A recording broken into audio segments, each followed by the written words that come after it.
Bagaimana Pak RT tanggapan Anda dengan kasus yang di Subang itu? Subang, Kasus ya? Yosep itu bagaimana sih sekarang? Ya, banyak media mempertanyakan kenapa saya mengatakan error in persona ya. Ya, ya. Jadi begini kawan-kawan, ini kebetulan kasus Subang ini kembali ramai setelah saya mendatangi Polda Jabar untuk mengawal klien-klien saya ya, yang dimana klien kami adalah orang yang dirugikan, yang patut diduga tanda tangannya dipalsukan, dan klien kami melaporkan ke Polda Jabar terkait ijazah palsu dan lain sebagainya. Jadi begini, sah-sah saja kepada siapapun mengatakan bahwa Yosep itu salah tangkap, berpraduga, berasumsi. Kan ada dasarnya, apalagi saya sebagai praktisi hukum. Ya. Nah, kalau misalkan surat kuasa khusus saya surat kuasa khusus saya adalah membela klien-klien saya yang memang justru berseberangan dengan Pak Yosep, berseberangan dengan inisial YR. Tetapi di sini ketika saya mengatakan bahwa Pak Yosep itu adalah patut diduga error in persona atau salah tangkap, sah-sah saja karena saya memiliki alasan hukum. Alasannya seperti apa? Ini kasus pembunuhan. Kasus pembunuhan itu uji forensiknya harus bagus, harus tepat, scientific crime identification-nya harus baik. Dimana di sini muncul bahwa pertanyaan-pertanyaan publik, dua alat buktinya kemana? Ya, kalau memang terbunuhnya dua korban ini berdasarkan benda lain, ya saya jangan disampaikan di berita acara pemeriksaan itu di situ ada golok, ada setik golap dan begitu. Apakah nggak boleh praktisi hukum mengkritisi? Apakah tidak boleh masyarakat mengkritisi? Meskipun saya sekarang mendampingi klien saya dalam berseberangan. Contoh, klien saya yang jelas-jelas di sini memberatkan inisial YR dengan Yosep. Kenapa? Karena patut diduga telah melakukan perbuatan hukum di mana klien kami adalah orang yang dibebankan dalam perkara ini ya. Dan tanda tangan dari klien kami adalah bagaimana kita menganalisa bahwa ada aliran dana dari pemerintah yang dimana aliran dana tersebut mengatasnamakan klien-klien kami. Tanda tangan sekitar 20 guru dan bendahara, apalagi Iwan Anang ya. Iwan Anang itu klien kami di situ dibubuhkan gelar akademik, Eskom atau juga ada SAP yang dimana Pak Nanang aja nggak tahu tahun 2022 dia masuk, 2021 dia sudah dicantumkan. Ini kan tidak benar. Nah, makanya saya bertanya, ini motifnya apa? Kalau ini motifnya adalah pembunuhan dengan adanya unsur kecemburuan sosial di keluarganya, maka silakan ungkap itu semuanya. Dan ini pasal 340 loh. 340 itu adalah pembunuhan berencana. Mungkin nggak pembunuhan berencana itu yang ditahan satu orang? Siapa yang merencanakan?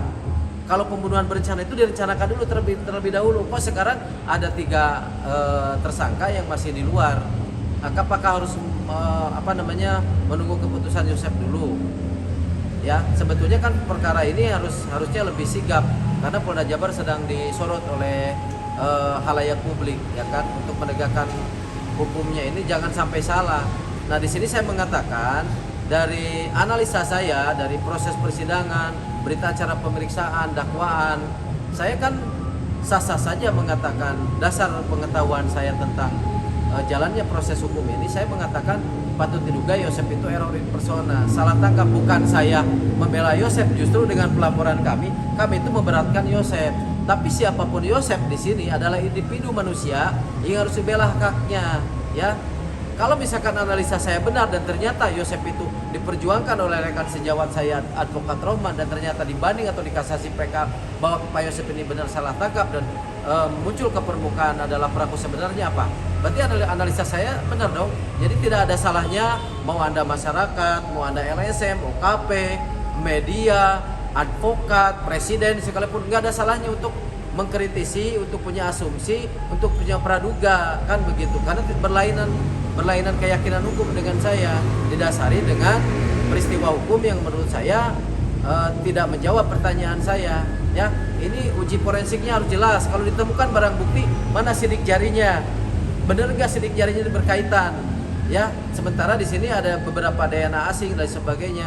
Menurut saya ini terlalu prematur ya untuk kasus Yosep divonis 20 tahun penjara. Itu untuk Yosepnya, demi rakyat membela haknya, hak asasi manusia Yosep.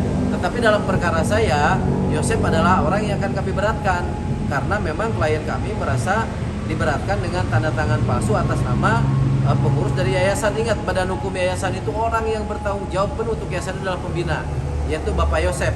Instrumen di dalamnya adalah pembina yang punya kekuatan absolut untuk memberhentikan, untuk mengangkat, untuk mengetahui aliran dana kemanapun dan sebagainya. Tapi kita ketahui bersama bahwa Pak Yosep sudah vonis selama 20 tahun atas pasal 340 pembunuhan berencana, junto bla bla bla. Yang jelas saya mungkin dari awalnya dari sini mendorong kemana dana yayasan, kemana aliran dana yayasan, sehingga muncul para tersangka. Mungkin pihak penyidik baik Dirkrimum atau Krimsus di Polda Jabar bisa mencari fakta baru atas laporan kami. Mungkin apabila patut diduga motif pembunuhan ini adalah uang, satu, pencairan dana bos, pencairan dana dari negara untuk yayasan.